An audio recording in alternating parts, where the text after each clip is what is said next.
of the class of 2012, Mr. Alec Bryant.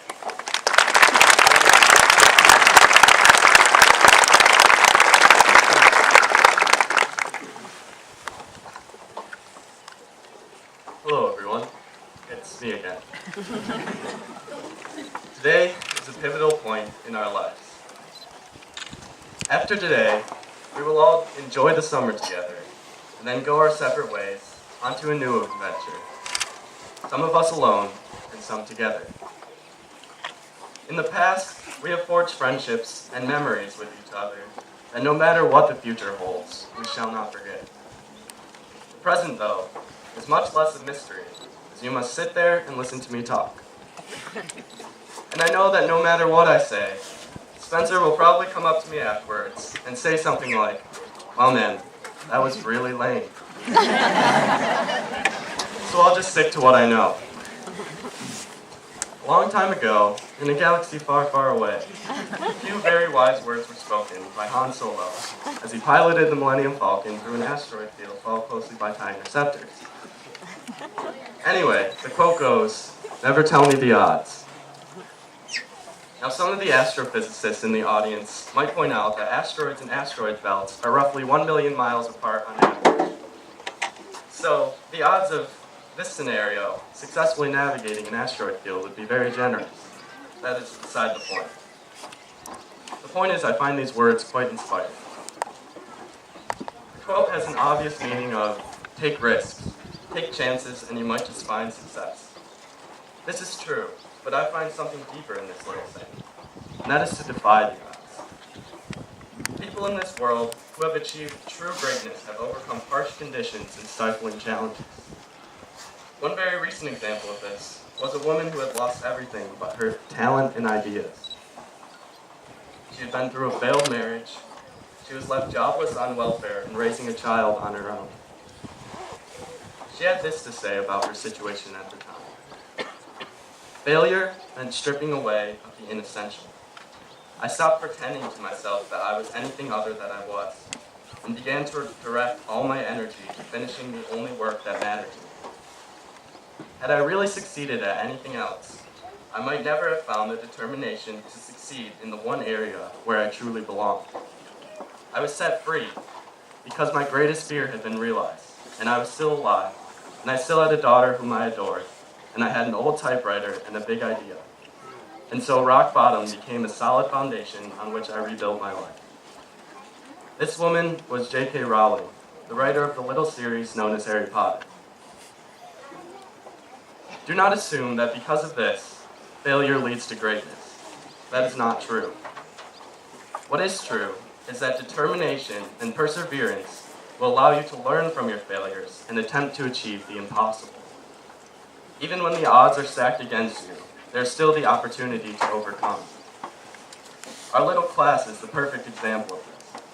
We've achieved the extraordinary in so many different ways. Our track team, with only this cinder track to practice on, ended up winning the Division III title.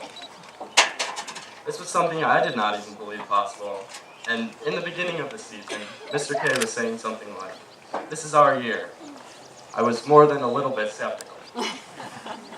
But we persevered and overcame the obstacles in our way, some of those literally hurdles, and did what seemed like the impossible that hasn't been done in 45 years.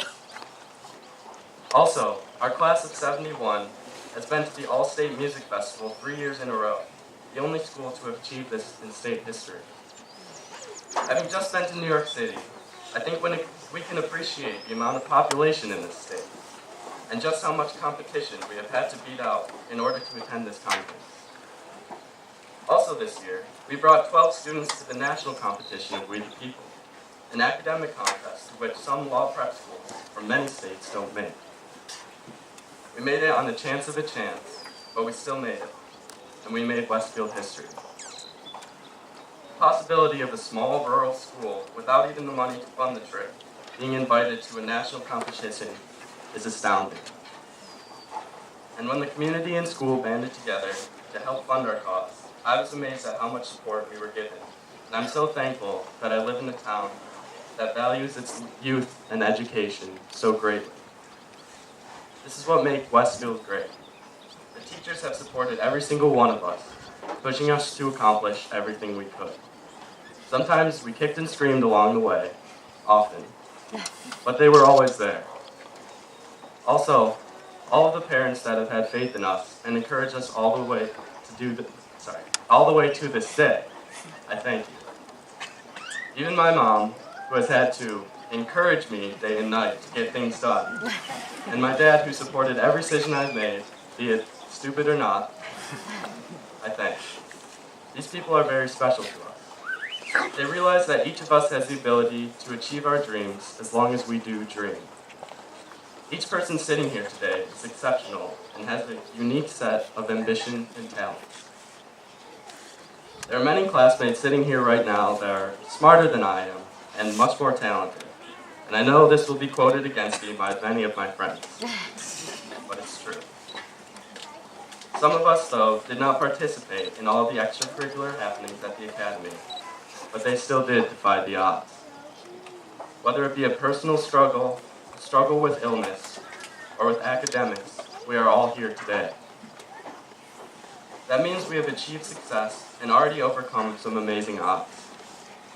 We've had quite the head start already, so why stop now? Continue with this trend throughout your life and pursue your dreams. No matter what the odds are of you becoming a singer, or a doctor, or a professional dog groomer, let nothing stand between you and your passion. It's better to have tried and failed than to have never tried at all. And if you try, at least you have slim odds at worst. Thank you.